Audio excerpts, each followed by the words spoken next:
तो दोस्तों अभी रिसेंटली जो 10 आईपीओ अभी एक साथ ओपन है, तो उसका जो 10वां आईपीओ है हाईवे इंफ्रास्ट्रक्चर का आईपीओ, जो कि 5 अगस्त से लेकर 7 अगस्त के बीच में ओपन रहेगा। तो इस वीडियो के अंदर हम रिव्यू करेंगे इस आईपीओ का और जानेंगे कि क्या इस आईपीओ में अप्लाई करना चाहिए, नहीं करना चाहिए। तो कैसे हैं आप सब लोग, उम्मीद करता हूं काफी अच्छे होंगे। तो दोस्तों इस वीडियो के अंदर हम सबसे पहले एक अंदाजन ग्रे मार्केट का प्रीमियम जानेंगे, इससे हमें थोड़ा बहुत लिस्टिंग का अंदाजा हो पाएगा। फिर इस कंपनी की डिटेल्स के बारे में जानेंगे, मतलब ये कंपनी क्या काम करती है, कौन से सेक्टर की कंपनी है। फिर इसके फाइनेंशियल फंडामेंटल्स जानेंगे, मतलब कंपनी प्रॉफिट के अंदर है या लॉस के अंदर, अपने जो भी कंपीटिटर्स वगैरह उनसे महंगी या सस्ती है।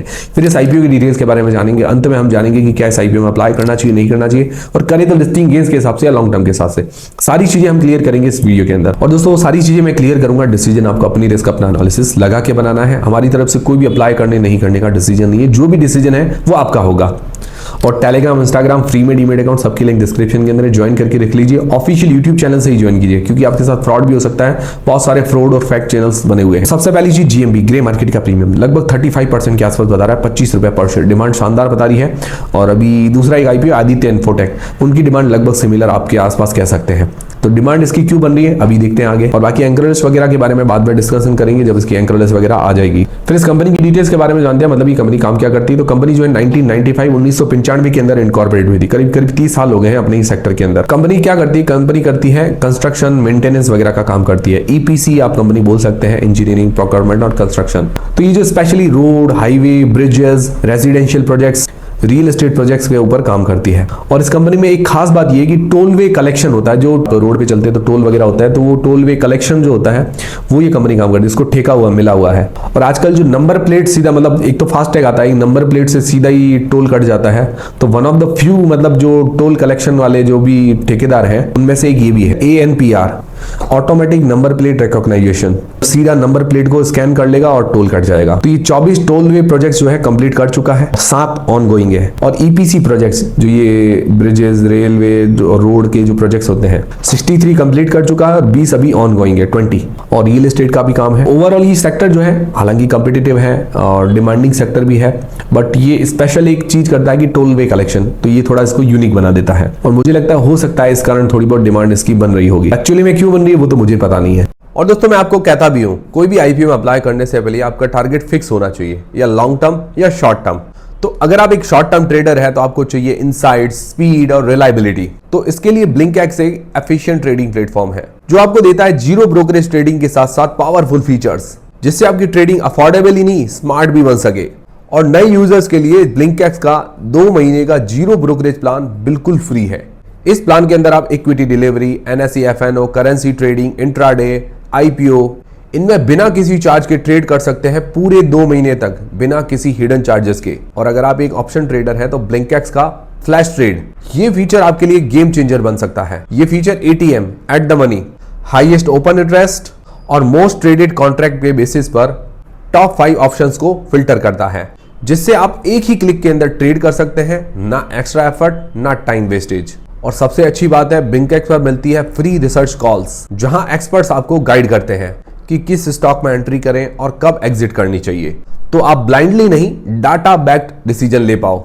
तो अब आप आईपीओ या ओवरऑल मार्केट में कॉन्फिडेंटली ट्रेड करना चाहते हो तो अब वक्त आ गया है मूव करने का ब्लिंकएक्स पर। सिंपल, स्मार्ट और ब्रोकरेज फ्री ट्रेडिंग एक्सपीरियंस के लिए ब्लिंकएक्स को आज ही डाउनलोड करें, उसकी लिंक डिस्क्रिप्शन के अंदर प्रोवाइड करवा दी है। फिर दोस्तों इसके फाइनेंशियल्स और फंडामेंटल्स जानते हैं। तो फाइनेंशियल्स 2023 से 2025 तक दिए गए हैं। एसेट्स अगर देखें तो एसेट्स के अंदर साल दर साल ग्रोथ है, 156 करोड़ से 231 करोड़ रुपए, ठीक ठाक ग्रोथ कह सकते हैं। रेवेन्यू की बात करें तो 456 करोड़ से 576 करोड़ रुपए, और 2025 में 504 करोड़ रुपए, मतलब रेवेन्यू के अंदर गिरावट देखने को मिली है 2025 के अंदर, ही थोड़ा सा नेगेटिव है।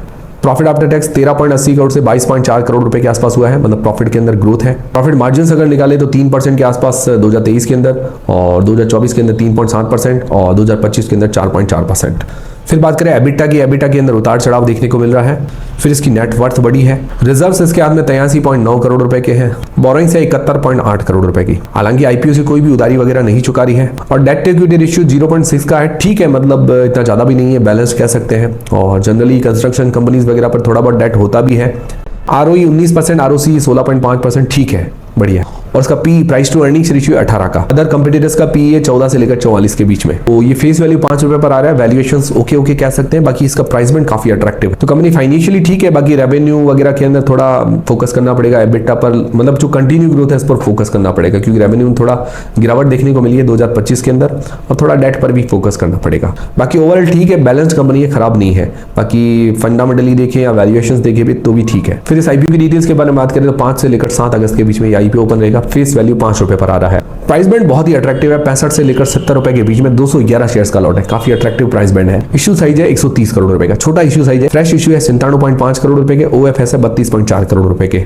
और इसके अंदर क्या है कि रिटेल पोर्शन 40% का है और एनआईआई पोर्शन 30% का है, क्यूआईबी पोर्शन 30% का है। अभी इसका मार्केट कैप बनेगा 502 करोड़ रुपए का। बहुत छोटी कंपनी है। ग्रोथ पॉइंट ऑफ व्यू से देखें तो भी ग्रोथ पॉइंट ऑफ व्यू से भी मतलब काफी अच्छी ग्रोथ भी दिखा सकती है अगर अच्छा परफॉर्मेंस करती है, और खराब परफॉर्मेंस करती है तो डाउन भी जल्दी जा सकती है। होगी पूरी आईपीओ की डिटेल्स। अब सबसे मेन सवाल ये था कि क्या इस आईपीओ में अप्लाई करना चाहिए, नहीं करना चाहिए, करे तो लिस्टिंग गेन्स के हिसाब से, लॉन्ग टर्म के हिसाब से। देखिए सारी चीजें मैं आपके क्लियर करूंगा। डिसीजन आपको अपनी तरफ से अपना एनालिसिस लगा के बनाना है। मेरी तरफ से कोई भी अप्लाई करने नहीं करने का डिसीजन नहीं है।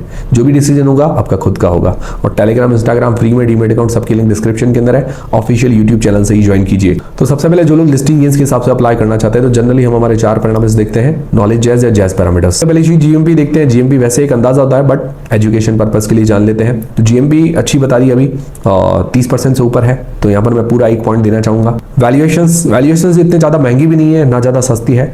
वैल्यूएशंस ओके है, यहाँ पर भी मैं आधा पॉइंट देना चाहूंगा इसको। बाकी एंकर और सब्सक्रिप्शन आना बाकी है। एंकर लिस्ट तो देखिए ठीक ठाक ही आएगी क्योंकि छोटा इशू साइज है। दूसरा सब्सक्रिप्शन अच्छा आने की उम्मीद है क्योंकि छोटा इशू साइज है, तो सब्सक्रिप्शन तो बम्पर मिलेगा ही, क्योंकि जीएमपी भी अच्छी चल रही है, इस हिसाब से सब्सक्रिप्शन की ज्यादा उम्मीद है। तो मुझे लगता है जो रिस्क पैरामीटर है उस हिसाब से रिस्क मतलब अभी तो कम लग रहा है। देखते हैं आगे डिमांड कैसी रहती है इसकी। अभी जल्दबाजी तो हमें नहीं करनी चाहिए, बाकी सारे पैरामीटर्स भी हमें देखने चाहिए। बाकी प्लस पॉइंट, नेगेटिव पॉइंट की बात करें तो ऐसा बैलेंस नजर आ रहा है। कुछ प्लस पॉइंट भी है, जैसे टोल कलेक्शन है, टोल वे कलेक्शन, ये थोड़ा नया यूनिक है। और दूसरी चीज है कि फाइनेंशियली ये बैलेंस्ड है, मतलब इतना ज्यादा कोई दिक्कत वाली बात नजर नहीं आ रही है। प्राइस बैंड इसका अट्रैक्टिव है, तो ये इसके लिए थोड़ा प्लस पॉइंट ही है, नेगेटिव पॉइंट ज्यादा नहीं है। बट लॉन्ग टर्म के लिए हम पॉजिटिव्स और नेगेटिव्स दोनों ही देख लेते हैं। प्लस पॉइंट ये कीजिए कि कंस्ट्रक्शन का एक तो जो सेक्टर है, ये रियल एस्टेट सेक्टर, ये तो कॉमन सेक्टर है, इसके अंदर खूब कंपटीशन है। बट ये टोल वे कलेक्शन है, ये इसके अंदर इसका एक बेनिफिट मतलब एक एक्स्ट्रा सेक्टर आप कह सकते हैं वो जुड़ जाता है, तो इसके लिए थोड़ा बहुत एक्स्ट्रा बेनिफिट है। बाकी इसके मार्जिन्स हर साल बढ़ रहे हैं, प्रॉफिट मार्जिन्स। बाकी इसका प्राइस बैंड वगैरह वो अट्रैक्टिव नजर आ रहा है। तो ये है इसके कुछ पॉजिटिव्स। नेगेटिव या नेगेटिव ये है कि रेवेन्यू के अंदर 2025 में थोड़ी गिरावट देखने को मिली है। एबिटा के अंदर भी थोड़ा बहुत उतार चढ़ाव है, तो इस पर थोड़ा फोकस करना पड़ेगा, मतलब जो कंटिन्यू ग्रोथ आती है वो लानी पड़ेगी। बाकी एक नेगेटिव है कि आईपीओ के पैसे से डेट वगैरह पे नहीं कर रही है, थोड़ा सा नेगेटिव है। बाकी ओवरऑल विशेष ऐसा कुछ नेगेटिव नहीं लगा। कंपनी अट्रैक्टिव नजर आ रही है लॉन्ग टर्म और लिस्टिंग इस दोनों के हिसाब से, और छोटा प्राइस बैंड है तो ये ज्यादा अट्रैक्शन नजर आता है। बाकी मेरी तरफ से अप्लाई करने नहीं करने का डिसीजन नहीं है। जो भी आप डिसीजन बनाए अपनी रिस्क अपना एनालिसिस लगा के बनाए, और आप लोग क्या करेंगे वो मुझे कमेंट करके बता दीजिएगा। वीडियो देखने के बाद अगर आपकी हेल्प हुई है तो वो भी मुझे कमेंट करके जरूर बताइएगा। तो मिलते हैं दोस्तों अगले वीडियो के अंदर। और दोस्तों ब्लिंकएक्स की लिंक डिस्क्रिप्शन के अंदर है, चेकआउट करना मत भूलिएगा।